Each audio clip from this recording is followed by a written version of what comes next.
என்ன பாரு எక్కడ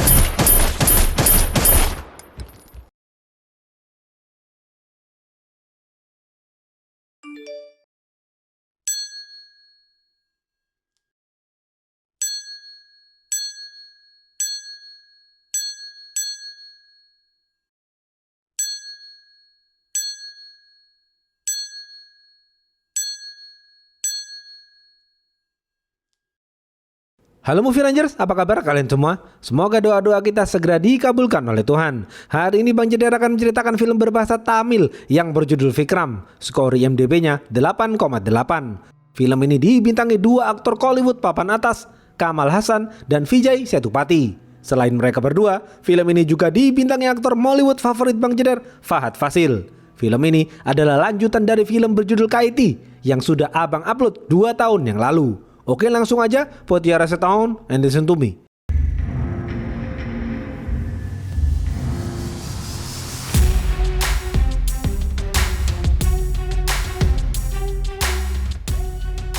Halo. Pemeran-pemeran film ini antara lain, Karnan adalah seorang kakek tua yang doyan mabuk. Amar adalah mantan tentara yang dikenal cerdas. Danam adalah mafia obat terlarang yang paling ditakuti di provinsi Tamil Nadu. Dan Kapolsek. Karnan adalah kakek tua yang bahagia karena baru saja ia dianugerahi seorang cucu. Putra Karnan yang merupakan seorang polisi jujur bernama Prabhanjan memberi nama Vikram pada anaknya. Suatu hari, Prabhanjan berhasil mencuri 2 kontainer milik mafia bernama Danam. 2 kontainer itu Prabhanjan sembunyikan di gudang penyimpanan rahasia di pinggiran kota Chennai. 2 kontainer itu berisi 2 ton bahan mentah untuk membuat obat terlarang. Selain barang haram itu, ada beberapa senjata api dan meriam. Semua barang-barang itu bernilai 2 triliun rupiah.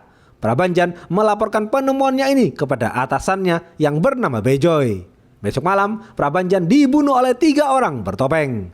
Karnan sedih mendengar kematian Prabhanjan. Sejak itu, satu-satunya yang berharga bagi Karnan adalah Vikram cucunya. Vikram memiliki penyakit rare epilepsy disorder, yang berarti Vikram tidak boleh mendengar suara keras. Pasca kematian Prabhanjan, Karnan menjadi sering mabuk-mabukan.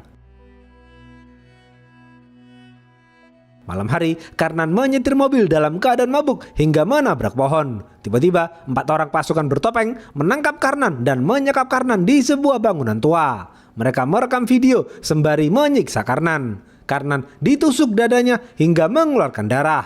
Mereka berempat kemudian kabur melarikan diri. Mereka berempat melempar bom granat kepada Karnan hingga tewas.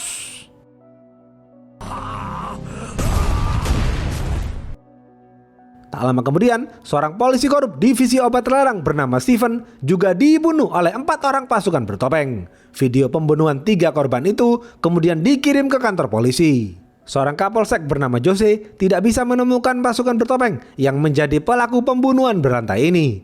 Jose tidak mendapatkan petunjuk apapun terkait pembunuhan ini. Karena itu, Jose memanggil seorang pria bernama Amar untuk menangkap pasukan bertopeng. Amar adalah mantan tentara yang sekarang menjadi detektif.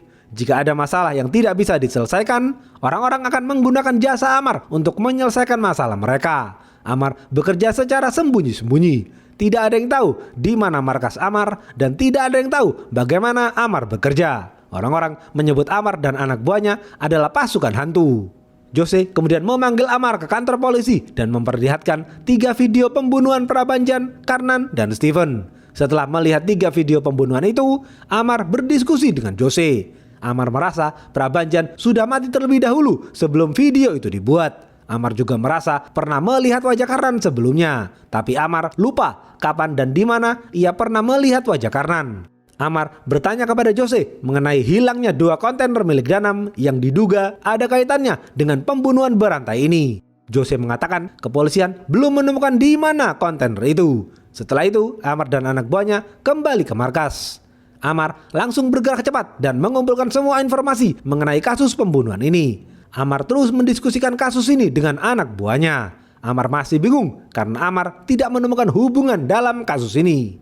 Prabhanjan adalah polisi jujur, sedangkan Steven adalah polisi korup. Lalu, untuk apa Karnan dibunuh? Dan siapa pemimpin pasukan bertopeng yang membunuh mereka bertiga ini?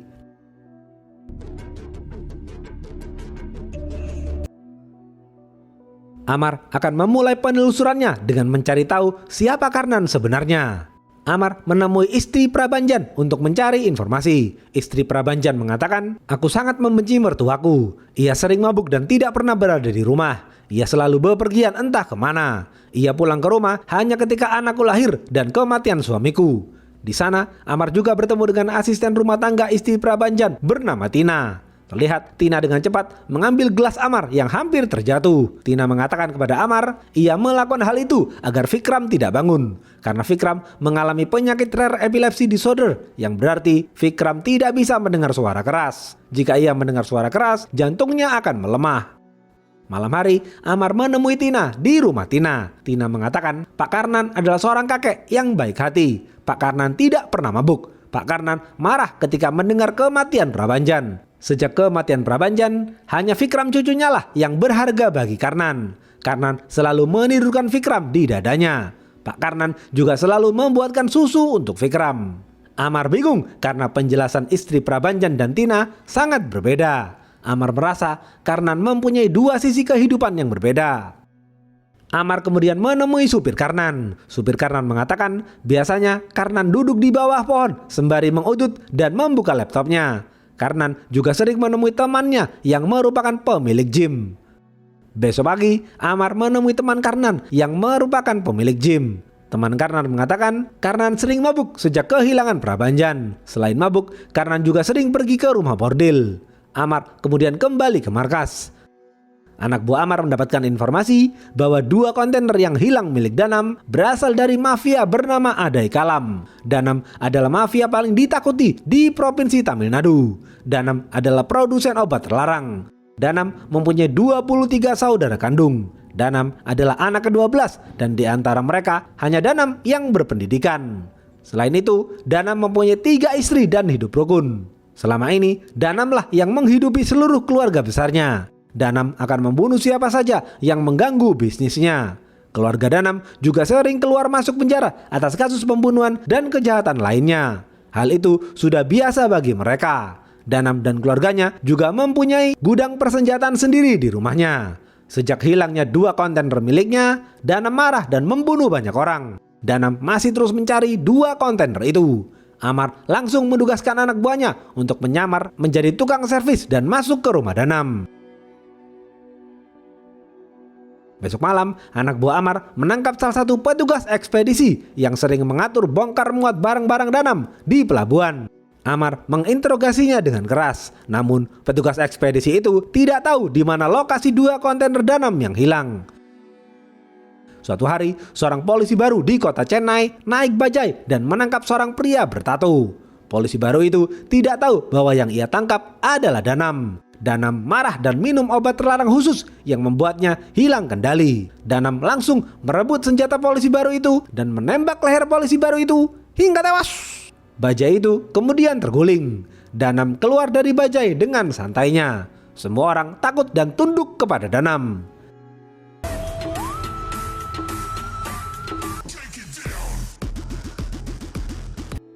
Tak lama kemudian, para saudara kandung Danam datang dan menjemput Danam. Setelah berhasil memonitor rumah Danam, anak buah Amar mendapatkan informasi bahwa rumah Danam sangat luas. Anak buah Amar juga pernah melihat Danam pergi ke basement. Ia yakin basement itu adalah laboratorium produksi obat terlarang Danam. Besok pagi, Amar mendatangi rumah bordil dan menyamar menjadi customer. Amar bertanya kepada mami pengelola wanita mana yang sering disewa Karnan. Mami pengelola lalu mengantarkan Amar naik ke atas menuju kamar wanita itu. Amar kemudian masuk dan menemui wanita itu. Amar bertanya mengenai Karnan kepada wanita itu. Wanita itu mengatakan, Pak Karnan adalah customer yang baik hatinya. Selama ini ia membayarku selama 2 jam hanya untuk duduk dan bermain game. Selebihnya Pak Karnan akan keluar jendela dan merenung di sana. Sebelum pulang, Pak Karnan selalu memelukku dengan penuh kehangatan. Amar penasaran dan berjalan keluar jendela, namun Amar tidak menemukan apapun. Amar bingung untuk apa Karnan keluar jendela selama 2 jam.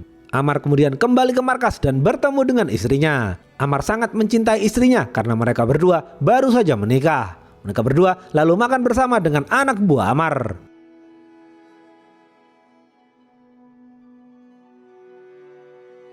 Malam hari, Danam menghampiri petugas ekspedisi yang telah diinterogasi Amar. Danam takut petugas ekspedisi itu membocorkan informasi kepada Amar. Tanpa basa-basi, Danam langsung membakar petugas ekspedisi itu hingga tewas.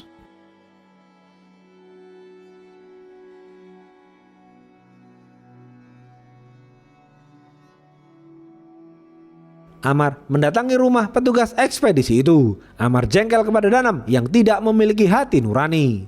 Pagi hari, Amar pergi ke rumah bordel itu lagi. Amar melihat di sisi kanan luar jendela ada jejak sepatu. Amar menduga jejak sepatu itu milik Karnan. Amar mengikuti jejak sepatu itu. Jejak sepatu itu mengarah ke lantai bawah. Amar turun ke lantai bawah tanpa rasa takut. Di lantai bawah, Amar menemukan alat sadap khusus yang ditempel di jendela kamar kosong. Biasanya alat sadap itu digunakan oleh agen intelijen. Amar membawa alat itu ke dalam mobil minibus markasnya. Amar meyakini Karnan sedang menjalankan sebuah misi. He's on a mission.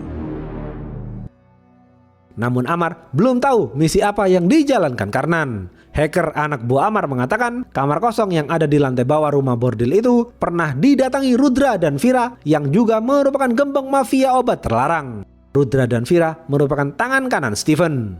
Amar dan anak buahnya langsung mencari Vira. Mereka semua mengikuti mobil Vira dari belakang. Terlihat Vira masuk ke gedung tua dan membicarakan bisnis dengan saudara-saudara Danam. Tiba-tiba pasukan bertopeng datang dan mengepung Vira. Mereka langsung menyayat leher Vira hingga tewas. Di saat yang bersamaan, Amar dan para anak buahnya masuk ke gedung tua itu. Mereka semua terlibat baku tembak. Pasukan bertopeng kemudian kabur melarikan diri. Amar dan para anak buahnya langsung mengejar mereka. Akhirnya, Amar berhasil menangkap satu orang pasukan bertopeng yang terjatuh dari motornya. Amar langsung membawanya ke penjara di kantor polisi. Amar menginterogasi satu orang pasukan bertopeng itu. Satu orang pasukan bertopeng itu bernama Bejoy. Ternyata Bejoy adalah polisi jujur yang dahulu pernah berhasil mencuri obat terlarang milik Adai Kalam sebesar 900 kg. Karena keberhasilan Bejoy ini, ketua mafia obat terlarang di Mumbai bernama Rolex membunuh istri dan putri Bejoy. Bejoy kemudian bergabung dengan pasukan bertopeng untuk balas dendam sekaligus memusnahkan para pelaku rantai bisnis obat terlarang. Amar mengatakan, Bejoy, sebaiknya kau tidak main hakim sendiri. Bejoy membalas dengan mengatakan, Amar, jika kau kehilangan orang-orang yang kau cintai seperti aku, kau akan terbakar rasa dendam dan kakimu akan berkeringat.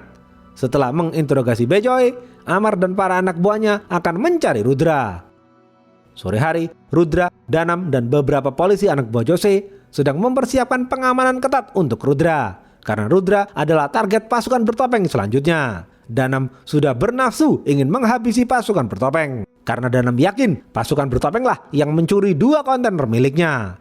Malam hari, terlihat Rudra masih ketakutan ketika menghadiri pernikahan putrinya. Danam dan saudara-saudaranya sudah mempersiapkan parang untuk menghabisi pasukan bertopeng.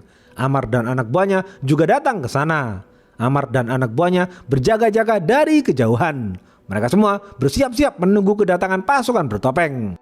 Terlihat beberapa tamu undangan menari sembari diiringi lantunan musik Tamil. Tiba-tiba 3 orang petugas catering memakai topeng dan berjalan ke tengah. 1 orang pasukan bertopeng lain datang dan menyemburkan asap di tengah kerumunan. Semua orang mengira asap itu adalah bagian dari dekorasi. Tapi ternyata 1 orang itu adalah pemimpin pasukan bertopeng. Pemimpin pasukan bertopeng itu berjalan dengan santai di tengah kerumunan dan menculik Rudra. Danam, Amar, dan kepolisian tidak bisa berbuat apa-apa karena pasukan bertopeng lain menyandera putri Rudra.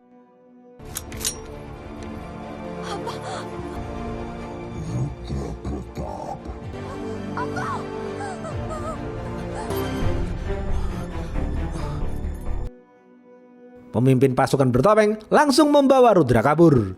Amar, saudara Danam, dan kepolisian mengejar pemimpin pasukan bertopeng. Sedangkan Danam dan saudara-saudaranya yang lain tetap berada di acara pernikahan putri Rudra untuk menghajar pasukan bertopeng lainnya. Mereka semua terlibat baku hantam yang sengit.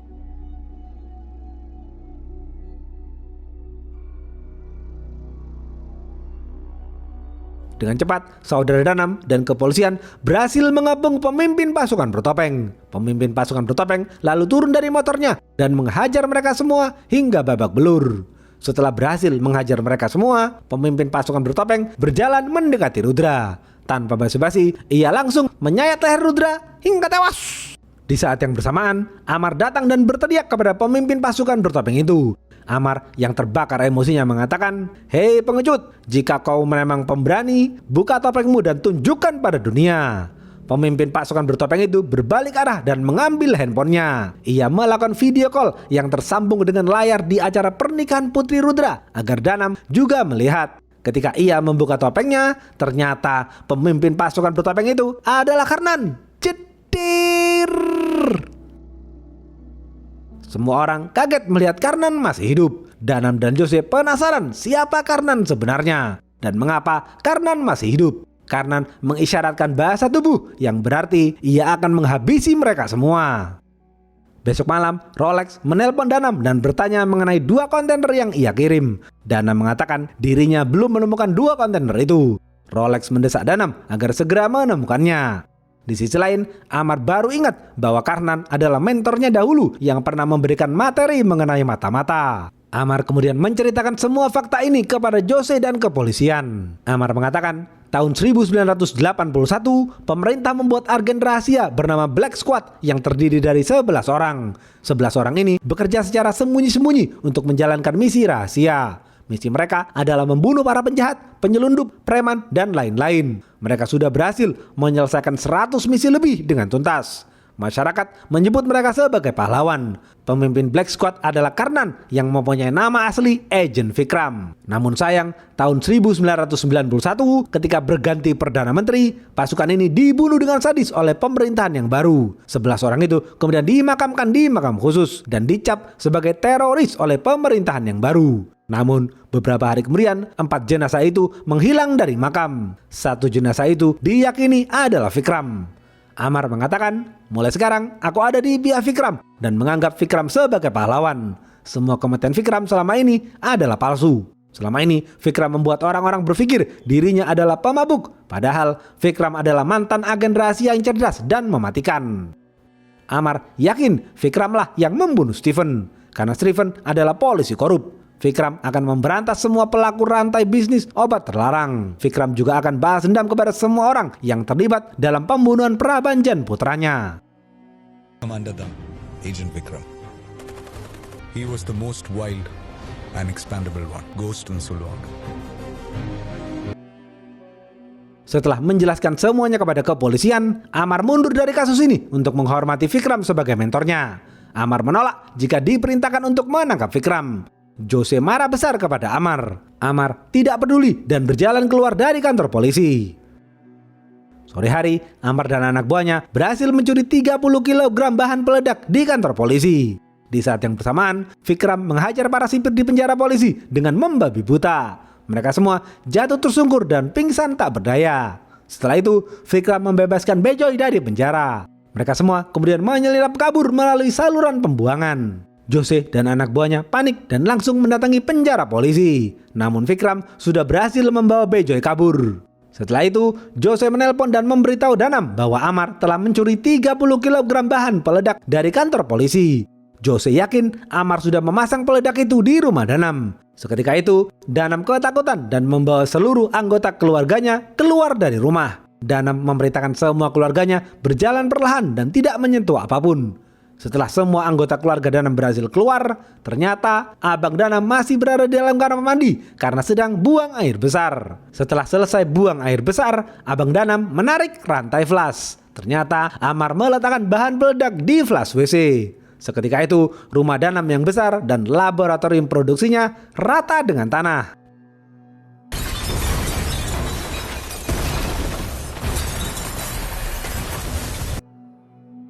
Danam terbakar amarahnya melihat semua aset bisnisnya hancur seketika. Danam menemui Jose untuk memikirkan langkah selanjutnya. Jose mengatakan, Danam, ini semua disebabkan karena dirimu yang tidak bisa mengendalikan amarah. Barulah di sini diceritakan fakta pembunuhan Prabanjan. Beberapa waktu lalu, setelah Prabanjan berhasil mencuri 2 kontainer milik Danam, Prabanjan disekap dan disiksa habis-habisan oleh Rudra, Vira, dan Danam. Jose juga ikut serta menyiksa Prabanjan. Selama ini, Jose berkomplot dengan para mafia obat terlarang untuk membantu bisnis mereka. Setelah Rudra, Vira, Danam, dan Jose menginterogasi Prabanjan dengan keras, Prabanjan tetap tidak mau memberitahu di mana lokasi 2 kontainer itu. Danam yang tidak bisa mengontrol amarahnya langsung memukul leher Prabanjan hingga tewas. Jose marah kepada Danam karena dengan kematian Prabanjan masalah akan menjadi rumit. Akhirnya untuk menutupi kematian Prabanjan, Jose, Vira, dan Rudra berpura-pura memakai topeng dan menyayat leher Prabanjan. Kebohongan itu Jose rekam melalui sebuah video. Kebohongan Jose, Rudra, dan Vira itu ditiru oleh Vikram yang menggunakan topeng untuk membunuh para polisi korup dan gembong mafia obat terlarang. Setelah itu, Danam bangkit dan akan melakukan balas dendam kepada Amar dengan membunuh istrinya. Danam juga memerintahkan saudara-saudaranya untuk membunuh cucu Vikram yang juga bernama Vikram. Terlihat Vikram sedang berkumpul bersama Bejoy dan pasukan bertopeng di markas. Mereka semua sedang menyusun rencana untuk menghancurkan Danam dan semua barang sitaan mereka. Vikram memerintahkan pasukan bertopeng meletakkan bom di gedung penyimpanan barang-barang sitaan mereka. Dan nanti Vikram akan menugaskan Bejoy untuk memencet tombol peledaknya. Vikram mengingatkan kembali kepada Bejoy dan anak buahnya bahwa yang mereka lakukan ini bukan hanya balas dendam, tetapi suatu gerakan revolusi untuk membasmi para gembong mafia obat terlarang. Mereka akan terus membersihkan semua kejahatan ini hingga ke akar-akarnya. Meskipun mereka dianggap sebagai teroris, tetapi di hati masyarakat mereka adalah pahlawan. One man's terrorism is another man's revolution. Setelah menyusun semua rencana dengan matang, Vikram dan anak buahnya berpencar untuk melancarkan aksi mereka. Vikram akan menjemput cucunya, sedangkan Bejoy dan anak buahnya akan membunuh Jose terlebih dahulu. Di sisi lain, Amar sedang mengemasi barang-barangnya untuk berpindah kantor, sedangkan istrinya sedang berada di apartemen. Amar menelpon Vikram dan mengatakan dirinya mendukung penuh apa yang Vikram lakukan. Namun Amar tidak mau bergabung dengan pasukan bertopeng. Vikram mengucapkan terima kasih kepada Amar karena sudah menghancurkan rumah Danam. Amar juga meminta maaf pada Vikram karena sudah terlanjur memberitahu kepolisian bahwa Vikram mempunyai seorang cucu. Vikram mengatakan, "Amar, semuanya akan baik-baik saja. Kau tidak usah mengkhawatirkan cucuku." Setelah itu, Amar menelpon istrinya. Istri Amar menangis minta tolong kepada Amar. Terlihat di belakang istri Amar, Danam sudah bersiap memegang parang. Danam berteriak memanggil Amar melalui telepon. Danam menyuruh Amar untuk datang ke sini. Sontak, Amar langsung berlari pulang ke apartemen. Di saat yang bersamaan, anak buah Danam menyelinap masuk ke rumah istri Prabanjan. Mereka semua memegang parang dan bersiap menghabisi cucu Vikram. Melihat anak buah Danam, Tina menyarungkan sarinya dan bersiap-siap. Tina lalu menelpon Vikram dan mengatakan, "Sir, Agent Tina here, command in charge."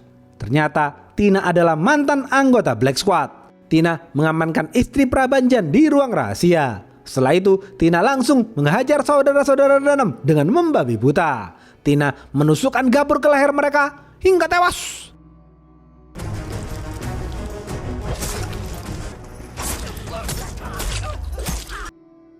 Meskipun sudah tua, Tina mampu menghadapi mereka semua. Namun, karena jumlah mereka semakin banyak, Tina mulai kewalahan. Akhirnya, mereka berhasil mendebas parang ke tubuh Tina beberapa kali hingga Tina jatuh tersungkur. Dan akhirnya, anak buah Danam menggorok leher Tina hingga tewas.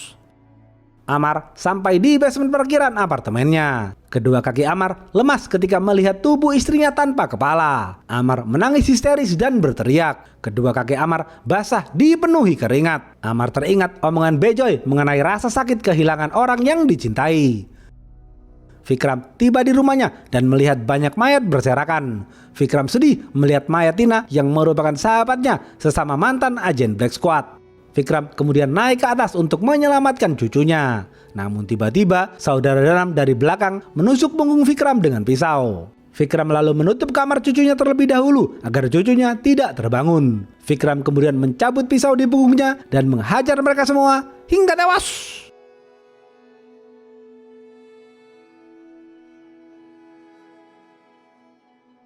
Karena pertarungan Vikram terlalu berisik, cucunya terbangun. Vikram lalu menggendong cucunya dan turun ke bawah. Vikram mengatakan kepada istri Prabanjan, ia tidak bisa membuka pintu rahasia itu karena mata Tina lah kuncinya.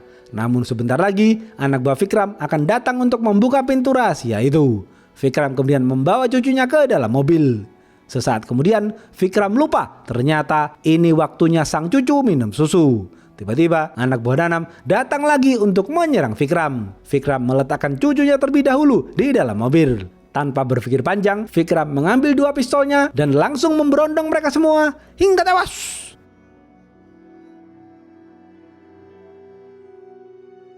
Setelah itu, Vikram membuatkan susu untuk cucunya. Ternyata masih ada 1 anak buah Danam yang masih hidup. Vikram langsung menembak kepalanya hingga tewas. Vikram dan cucunya kemudian naik mobil ke luar rumah. Dari belakang, adik Danam yang bertubuh kecil mengikuti mobil Vikram. Di sisi lain, Jose sedang ketakutan meskipun rumahnya sudah dijaga ketat oleh anak buahnya.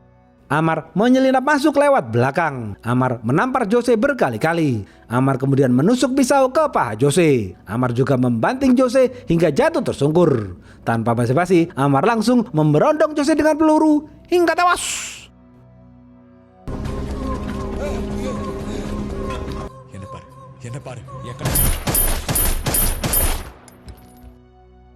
Bejoy dan pasukan bertopeng lain datang terlambat dan kaget melihat Amar sudah membunuh Jose. Kemudian Amar dan pasukan bertopeng bersatu dan berangkat bersama. Mereka semua lalu menyusul Vikram di gudang penyimpanan. Terlihat Vikram sudah tiba di penyimpanan 2 kontainer yang dicari Danam selama ini. Adik Danam menelpon Danam dan memberitahu lokasinya. Danam langsung berangkat ke sana dengan kekuatan penuh. Adik Danam dan anak buahnya langsung mengeroyok Vikram. Vikram meletakkan cucunya terlebih dahulu. Kemudian Vikram mengambil senjata dan memberondong mereka semua hingga tewas. Adik Danam yang bertubuh kecil kabur menyelamatkan diri. Teman Vikram yang merupakan pemilik gym datang membantu. Ternyata dia juga mantan anggota Black Squad. Setelah itu, Vikram menemui supirnya yang ternyata juga merupakan mantan anggota Black Squad.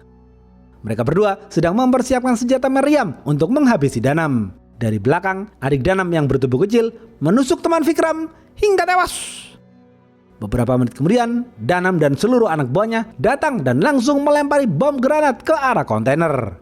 Vikram dan cucunya terpental ke tembok. Vikram panik karena detak jantung cucunya melemah. Vikram memberikan cucunya kepada temannya dan menyuruhnya membawa ke rumah sakit terdekat. Teman Vikram langsung menggendong cucu Vikram dan masuk ke dalam mobil jeep. Namun teman Vikram salah jalan karena lewat dari arah depan. Danam dan anak buahnya menembaki mobil teman Vikram. Vikram yang terbakar emosinya membuka senjata meriam. Vikram langsung menembaki anak buah Danam hingga tewas.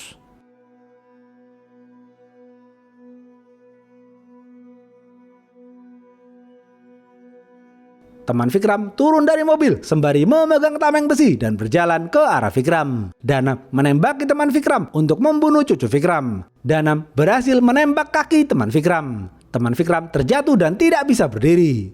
Vikram mengambil senjata mesin klasiknya dan menembaki anak buah Danam hingga tewas.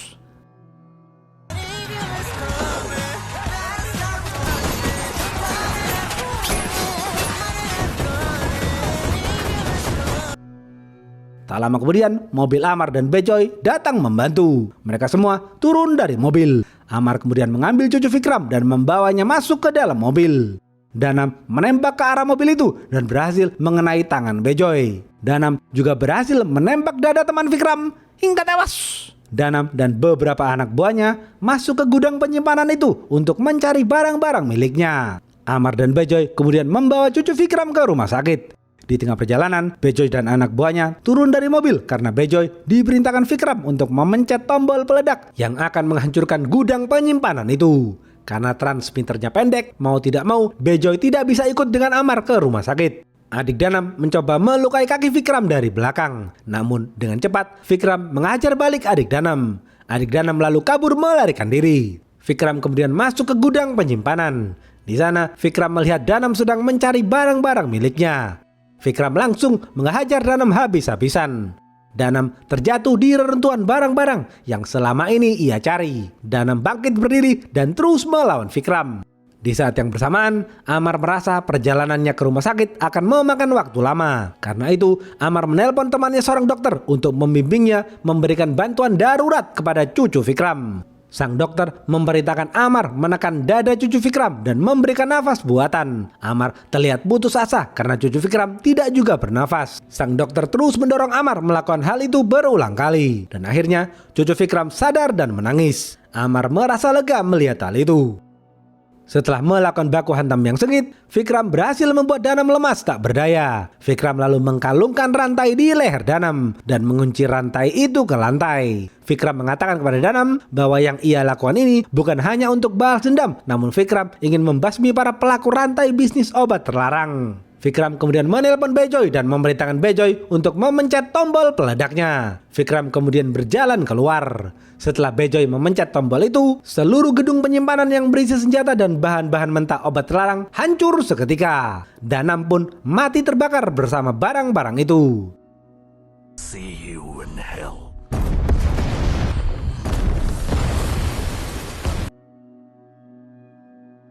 Beberapa minggu kemudian, istri Prabanjan dan cucu Vikram berangkat ke Rusia untuk memulai hidup baru. Amar mendatangi makam sang istri untuk berdoa. Mulai sekarang, Amar akan bergabung dengan Vikram menjadi pasukan bertopeng. Amar bertekad akan membasmi para pelaku rantai bisnis obat terlarang. Di kota Mumbai, Rolex memanggil para bawahannya seperti Adik Kalam, Anbu, dan adik Danam yang bertubuh kecil untuk membicarakan hancurnya barang-barang mereka di kota Chennai. Terlihat Rolex sangat marah karena barang-barang yang ia kirim kepada Danam senilai 2 triliun rupiah dihancurkan Vikram dan pasukan bertopeng. Rolex mengumumkan siapa saja yang bisa membawa kepala Vikram dan Amar padanya akan Rolex jadikan partner bisnis utama.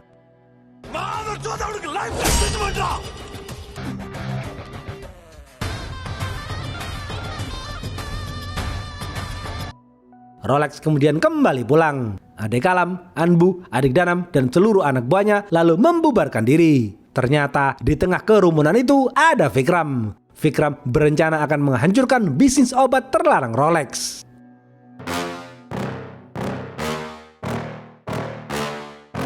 Yeah. Please tell me that I can't, that I won't, that I fail, that I'll never make it out, yeah. Please tell me all the bad, never good, fill my head full of every single doubt, yeah. Habis.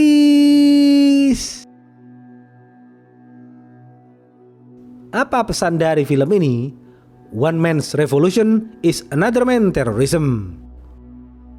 Oke, segitu aja video kali ini. Stay watching and see you.